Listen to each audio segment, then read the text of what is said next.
The studio lights were blazing that evening at one of America's most watched talk shows. The atmosphere was charged with anticipation as J.D. Vance, our newly inaugurated vice president, stepped onto the set, fresh from taking his oath of office. Vance carried himself with the quiet confidence of a man who had nothing to hide and everything to prove. But Marcus Bennett, the show's host, had other plans. Known for his sharp tongue and liberal bias, Bennett had spent weeks preparing for this moment. His producer had promised a respectful discussion about the new administration, but the glint in Bennett's eyes told a different story. As Vance took his seat, the usual pre-interview pleasantries were rushed, almost mechanical. Bennett's smile didn't quite reach his eyes, and the production team seemed unusually tense. Something was off, and Vance, with his Marine Corps background, could sense an ambush coming. Years of military training had taught him to read rooms like this, and right now, every instinct was telling him that Bennett had loaded his questions with carefully hidden landmines. The first question came with a smile, but Vance noticed Bennett's white-knuckled grip on his interview cards. "Mr. Vice President," Bennett began, his voice dripping with artificial sweetness, "let's talk about your remarkable journey from Trump critic to his second-in-command." Vance smiled, his eyes reflecting the wisdom of someone who'd grown from life's challenges. "You know, Marcus, that's actually a perfect place to start because it speaks to something bigger than just politics. It speaks to the American capacity for growth and understanding." The audience leaned forward slightly. This wasn't the defensive response Bennett had expected. The host shifted in his chair, his prepared follow-up suddenly feeling less potent. "Growth and understanding," Bennett's tone carried a hint of mockery. "Is that what we're calling it now? Because some might say it's more about political convenience." "You see, Marcus," Vance replied, his voice steady and clear, "in America, we have this incredible tradition of being able to change our minds when presented with new information. When I criticized the president years ago, I was looking at things through a narrow lens. But then I saw something remarkable. I saw how his policies were actually helping the forgotten Americans I wrote about in my book." Bennett's expression tightened almost imperceptibly. "Let me ask you something, Marcus," Vance continued, his gaze direct but not confrontational. "Have you ever changed your mind about something important? Have you ever looked at evidence and realized your initial judgment might have been wrong?" Bennett's pause was a fraction too long. "We're here to talk about your changes, Mr. Vice President, not mine." He shuffled his cards, clearly eager to move to his next planned attack. "Speaking of changes, let's discuss your recent speech at the National Prayer Breakfast. You spoke about divine guidance in government decisions. Don't you think that's a dangerous mixing of church and state?" The audience tensed. Bennett had just stepped onto sacred ground, and the glint in Vance's eyes suggested he'd been waiting for exactly this kind of challenge. "Divine guidance, Marcus," Vance leaned forward slightly, his voice carrying the weight of conviction. "What I actually said was that our founding fathers understood the importance of moral guidance in leadership. They weren't afraid of faith, they were afraid of tyranny." A few amens echoed from the audience.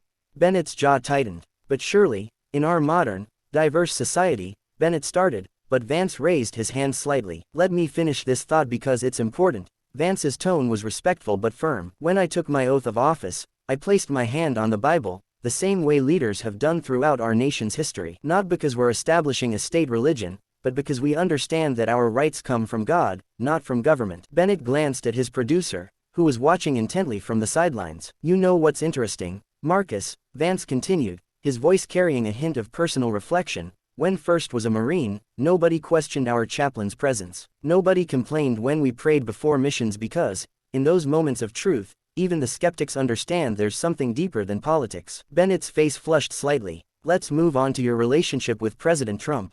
Your recent statement about him being God's instrument for America's renewal, don't you think that's a bit extreme?" "What I think is extreme," Vance replied, his calm demeanor unchanged, "is how some in the media seem more concerned about a leader who prays than about policies that hurt American families." He paused, letting the words sink in.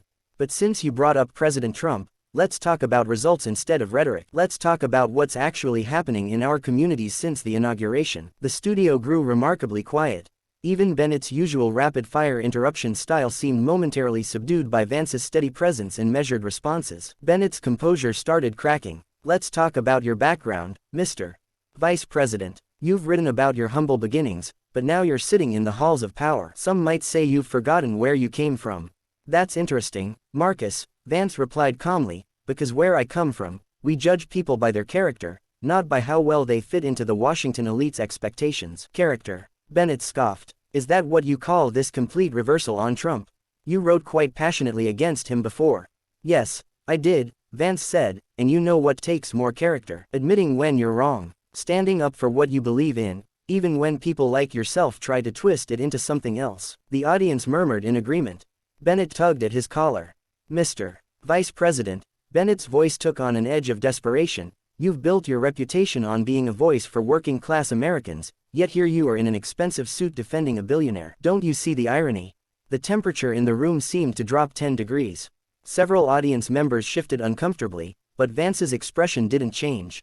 If anything, a slight smile played at the corners of his mouth. You know what I see, Marcus. I see someone who thinks an expensive suit can change a man's values. Let me tell you something. These values, Vance touched his heart, the ones I learned from my grandmother in Middletown, Ohio, they don't change with your zip code or your job title. Bennett's eyes narrowed. So you're saying your transformation has nothing to do with political ambition? I'm saying, Marcus, that unlike some folks in the media, I don't measure success by how many people I can please. I measure it by whether I'm staying true to the principles I was raised with. Bennett shifted uncomfortably in his chair.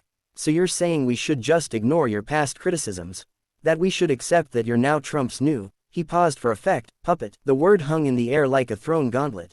Several audience members audibly gasped, but Vance's response came with the steady precision of a master chess player. You know, Marcus, that word, it reveals more about you than it does about me. Vance's voice remained measured but carried an undercurrent of steel. In your world, maybe having a strong loyalty to someone you respect is something to mock. But let me tell you what I learned as a Marine.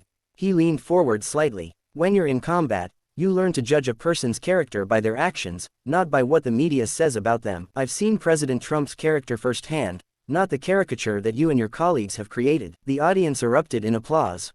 Bennett tried to interrupt, but Vance continued. You call it being a puppet. I call it recognizing true leadership when I see it. And yes, I'm proud to serve alongside President Trump. But surely, Bennett pressed, his voice dripping with sarcasm, a man of your intellectual background must see the contradiction in supporting someone you once criticized. There you go again, Marcus, Vance replied calmly. You're so focused on trying to find contradictions that you're missing the point entirely. The real contradiction would be ignoring what I've seen with my own eyes just to please critics like yourself. The applause was now thunderous. Bennett glanced at his producer, who was making frantic gestures from the sidelines, but Vance wasn't finished. And since you brought up my intellectual background, he added with a slight smile, why don't we talk about the intellectual dishonesty I've been seeing in your coverage of this administration? My coverage? Bennett's voice rose slightly. We're not here to discuss, but we are, Vance interjected smoothly, because just last week, you spent an entire segment questioning my faith, suggesting it was, what did you call it? Yes, convenient election season Christianity. Bennett's face reddened. I was merely pointing out the timing of what, exactly? Vance leaned forward. The fact that I've been attending the same church since before I entered politics. Or maybe you'd like to question my grandmother's faith too, the woman who taught me to pray before every meal, even when we barely had food on the table. A woman in the front row nodded vigorously. That's not what Bennett protested, but his voice lacked conviction. Let me be clear, Marcus, Vance continued, his voice carrying both strength and dignity. You can question my politics. You can disagree with my decisions. But when you start suggesting that my faith is some kind of political prop, you're not just attacking me, you're attacking every American who holds their faith dear to their heart. Bennett glanced at his notes, clearly searching for safer ground. Let's talk about your recent statements. Yes, let's talk about statements, Vance agreed. Like your statement last month suggesting that anyone who supports traditional values is, and I quote, living in the past. Tell me, Marcus, do you think the millions of Americans who go to church every Sunday, who believe in family values, who love their country, are they all just living in the past? The silence in the studio was deafening. Bennett's carefully crafted persona was crumbling with each passing moment. Bennett fumbled with his papers. Mr. Vice President, you're trying to turn this interview around. No, Marcus, I'm trying to have an honest conversation about the contempt you and your colleagues seem to have for regular Americans. Vance's tone remained steady. You invited me here thinking you could shame me for my beliefs, my background, my support for the president. But let's talk about what really bothers you. The studio grew quiet, captivated. It bothers you that someone can come from where I came from and not subscribe to your worldview. It bothers you that I can be educated at Yale Law School and still believe in traditional values. Most of all, it bothers you that I can see through the game you're playing. Bennett attempted to regain control. Your accusations they're not accusations, Marcus. Vance's expression hardened for the first time. They're observations. Like how you rolled your eyes when I mentioned prayer earlier. Or how you mockingly referred to my hometown as Trump country in your show last week. The rebuke hit like a thunderclap. The audience sat in stunned silence. You see, this isn't about politics, Vance continued, his voice firm but controlled. This is about respect. Respect for faith. Respect for traditional values. Respect for the millions of Americans who don't need your approval to love their country or support their president. Bennett's face had lost all color. He glanced at his producer again, who was now watching the exchange with a mix of concern and fascination. The interview had clearly veered far from their planned ambush. Perhaps we should move on to, Bennett began, checking his watch. Checking the time already, Vance noted with a slight smile. I noticed you've been doing that ever since we started talking about faith and values. Uncomfortable territory for you, Marcus. The audience chuckled. Bennett's discomfort was now plainly visible. For someone who prides himself on hard-hitting journalism, Vance continued, you seem remarkably eager to change the subject when the conversation doesn't go your way. Bennett tried one last attack. Is this the same kind of deflection you used when you switched from criticizing Trump to praising him? There you go again, Vance replied calmly. You keep coming.